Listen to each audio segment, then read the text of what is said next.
Important question है जी आज का। लिखें प्राइस इफेक्ट इक्वल है income effect plus substitution effect in case of normal goods. यहाँ शुरू में लिखें आप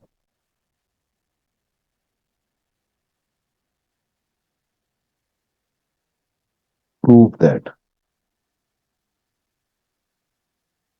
इन case of normal goods according to Hicks approach price effect equal है income effect plus substitution effect. ये प्रूव करना है हमने।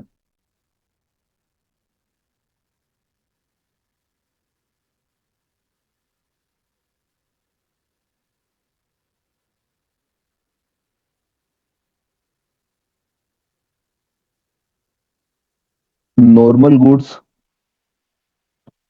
ये नॉर्मल गुड केस हमने भी डिस्कस करना है। नॉर्मल गुड का मतलब है एक्स और वाई दो कमोडिटीज कंज्यूमर खरीद रहा है और दोनों की क्वालिटी सेम टू सेम है। दोनों उसके लिए इक्वली वैलिड है, एक जैसी इंपॉर्टेंस रखती हैं। किसी को वो ये नहीं कह सकता कि ये मुझे ज्यादा प्रेफरेबल है और ये वाली मुझे कम प्रेफरेबल है। तो वो दोनों कमोडिटीज उसके लिए इक्वली इंपॉर्टेंस है, इन्हें बोलेंगे नॉर्मल गुड्स। तो जब नॉर्मल गुड केस हो उस वक्त प्राइस इफेक्ट इक्वल होता है इनकम प्लस सब्स्टिट्यूशन इफेक्ट। ये हमने प्रूव करना है। तो ये इसकी डायग्राम है, ये बना लेनी है आपने मेरे साथ साथ।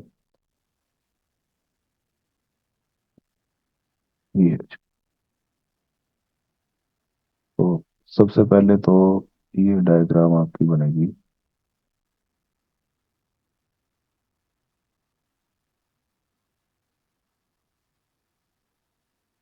नॉर्मल कंज्यूमर इक्विलिब्रियम वाली इस तरफ एक्स एक्सिस पे एक्स कमोडिटी,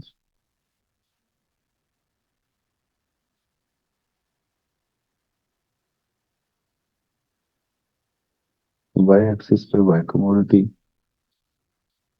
और ये हम अज्यूम कर लेते हैं ई वन पॉइंट पे इक्विलिब्रियम है, जहाँ पे वाई वन वो वाई की कमोडिटी कंज्यूम कर रहा है, एक्स वन वो एक्स की कमोडिटी कंज्यूम कर रहा है। यहाँ तक बना लें जल्दी से। हो गया सर।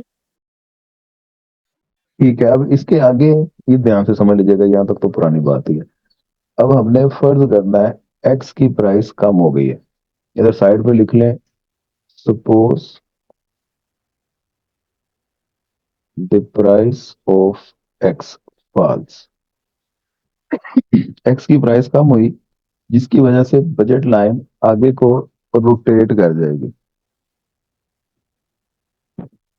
ठीक है, एक्स कमोडिटी की तरफ आगे को रोटेट कर जाएगी। किस तरह वो बन जाएगी, मैं कलर भी थोड़ा चेंज कर लूं।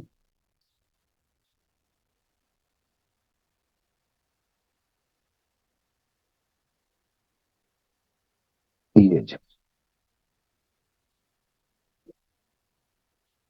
अब ये नई वाली बजट लाइन ये शो कर रही है कि एक्स सस्ता हो गया, क्योंकि पहले कंज्यूमर अपनी इनकम अगर एक्स पे स्पेंड करता था तो बाय मैक्सिमम इतना एक्स खरीद सकता था, और अब वो एक्स ज्यादा खरीद सकता है क्योंकि एक्स की कीमत कम हो गई। ये बात समझ लग रही? हाँ जी। तो हमने नॉर्मल गुड केस करना है, ये एक्स भी नॉर्मल है वाई भी नॉर्मल है। तो जब दोनों गुड्स ही नॉर्मल है, एक चीज सस्ती हो गई है तो कंज्यूमर ज्यादा उसी को प्रेफर करेगा। तो नया इक्विलिब्रियम ई वन से ई टू पे चला जाएगा, जहाँ पे वाई ये वाई वन से कम होके नीचे आ जाएगा, और एक्स ये एक्स वन से चला जाएगा एक्स टू तक। तो ये सारा प्राइस इफेक्ट है। क्यों? क्योंकि ये प्राइस चेंज होने की वजह से है, यहाँ से लेके यहाँ तक ये प्राइस इफेक्ट होगा। अब आपने ये फर्ज करना है कि एक्स की कीमत जो कम हुई है, अब हमने थोड़ा सा सब्स्टिट्यूशन इफेक्ट डिस्कस करना है, उसके लिए आपको फर्स्ट करना है कि गवर्नमेंट ने दोनों कमोडिटीज पे टैक्स लगा दिए। जब दोनों को कमोडिटीज पे इक्वल अमाउंट से टैक्स लगेगा तो परचेजिंग पावर नीचे को आ जाएगी दोनों कमोडिटीज की। तो परचेजिंग पावर एक तरह से ये इनकम अफेक्ट हो गया, ये यूं समझ लें कंज्यूमर की इनकम कम हो गई है। तो ये नई बजट लाइन जो बनेगी वो इस ग्रीन वाली के नीचे आ जाएगी, लेकिन होगी पैरेलल। ये बना ले ध्यान से, इधर मैं साइड पे लिख भी देता हूँ।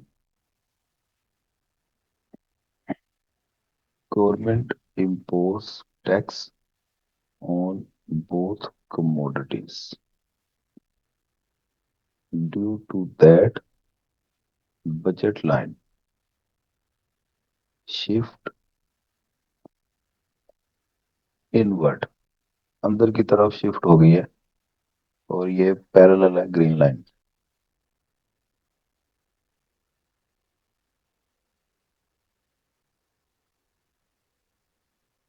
एक्स की प्राइस कम होने की वजह से, due to that new budget line rotate outward towards X axis. आगे मैं लिख देता हूँ नई budget line green budget line, और नीचे वाली की बनी रेड बजट लाइन।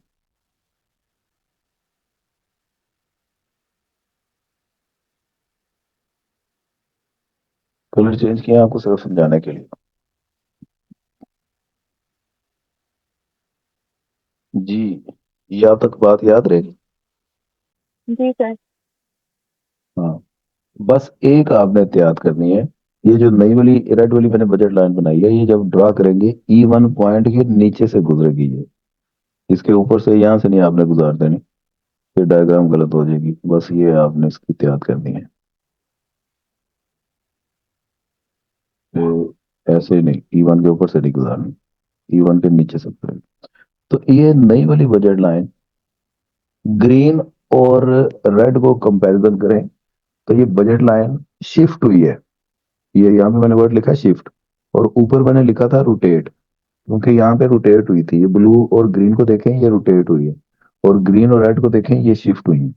तो ये एक तरह से इनकम इफेक्ट है, ग्रीन वाली तो ज्यादा इनकम को शो कर रही है, रेड वाली कम इनकम को शो कर रही है, क्योंकि टैक्स जब दोनों को लगा परचेजिंग पावर कम होगी। तो इस रेड वाली में नया इक्विलिब्रियम बनेगा, ये यहाँ पे कहीं पे E3 पे, यहाँ पे एक्स यहाँ पे आ गया, और वाई यहाँ पे आ गया।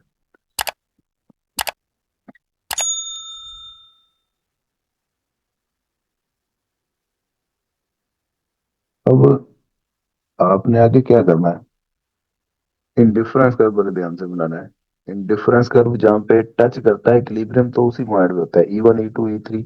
ये मैंने पॉइंट बना दिए, इंडिफरेंस कर्व इन पे टच नहीं करवाया। इंडिफरेंस कर्व अब बनेगा, और वो किस तरह से बनेगा, ये हम हिग्स अप्रोच कर रहे हैं। हिग्स ये कहता है कि E1 और E3 ये दोनों एक जैसी सेटिस्फेक्शन देते हैं कंज्यूमर को। वो ब्लू वाली लाइन की सिचुएशन में होगा तो E1 पॉइंट में होगा, रेड वाली लाइन की सिचुएशन में होगा तो E3 पॉइंट पे होगा। ये दोनों पॉइंट डिफरेंट सिचुएशन को रिप्रेजेंट कर रहे हैं, लेकिन सेटिस्फेक्शन बिल्कुल एक जैसी देते हैं, तो इसलिए इन दोनों से कंबाइंड इंडिफरेंस कर्व गुजरेगा। ये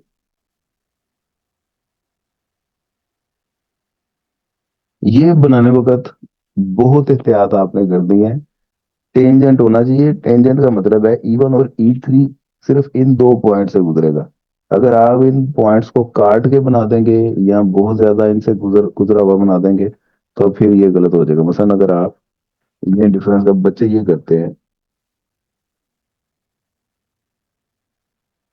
ये तो ये सीधा सीधा गलत हो जाएगा, उनको पता भी नहीं चलना। उन्होंने कहना डायग्राम मेरी बहुत अच्छी थी, इसमें क्या मिस्टेक है बोला।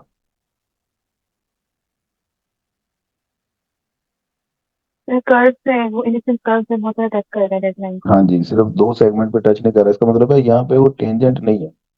और यूं अगर कर देंगे, ये भी गलत है, क्योंकि वो कार्ड के नीचे को वो चला गया है, तो टेंजेंट यहाँ पे भी नहीं है, तो सिर्फ सिचुएशन इसकी क्या बनेगी, वो दो पॉइंट्स को टच करके जाएगा।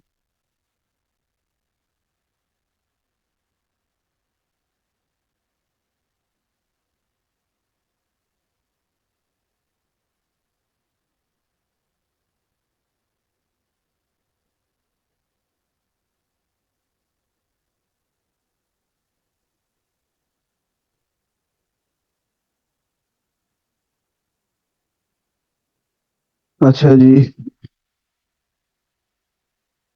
E2 पे आपने अलग इंडिफरेंस कर बना देना, ये इसे IC2 कहते हैं, इसे IC3 कहते हैं, या एक को IC1 एक को IC2 कहते हैं।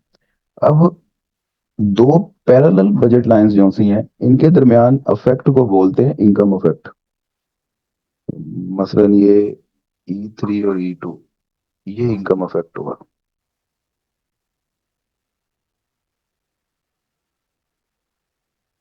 और जो दो एक दूसरे को काट रही हैं बजट लाइंस, मसलन ब्लू और रेड, इनके दरमियान जो पॉइंट्स की शिफ्टिंग है, इसे बोलते हैं सब्स्टिट्यूशन इफेक्ट।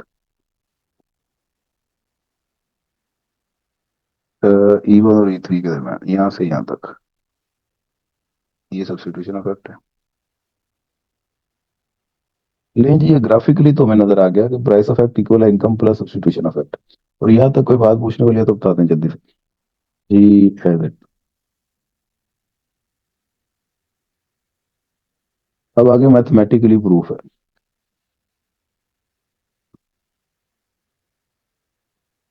मैथमेटिकली के लिए ये जरा समझ लें आप कि ये प्राइस इफेक्ट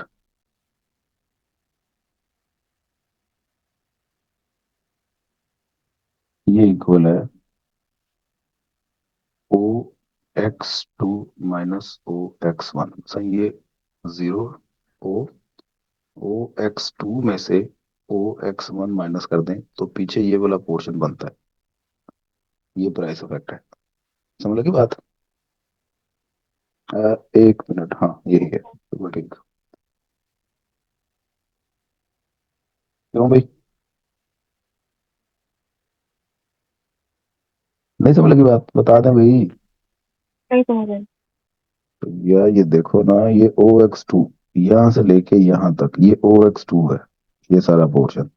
इस पोर्शन में से ये पोर्शन O(x1) है, इन दोनों को माइनस कर दो तो ये यहाँ से लेके यहाँ तक ही पोर्शन बचेगा।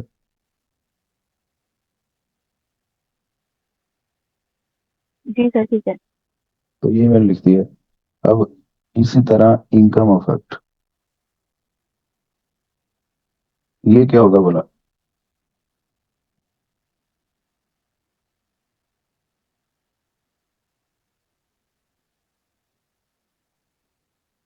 तो भाई ये O(x2 माइनस O(x3) होगा, इतनी सोचने वाली क्या बात है। और सब्स्टिट्यूशन इफेक्ट,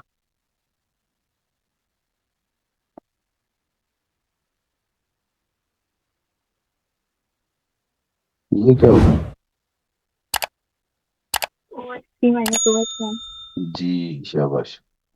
तो इनकी वैल्यूज आपने पुट करनी है।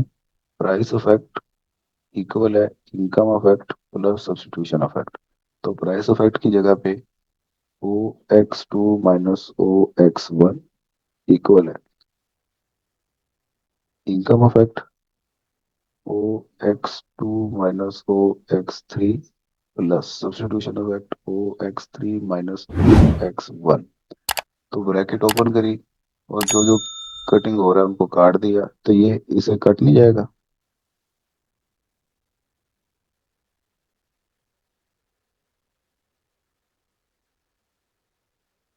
लें जी, ये प्रूव हो गया।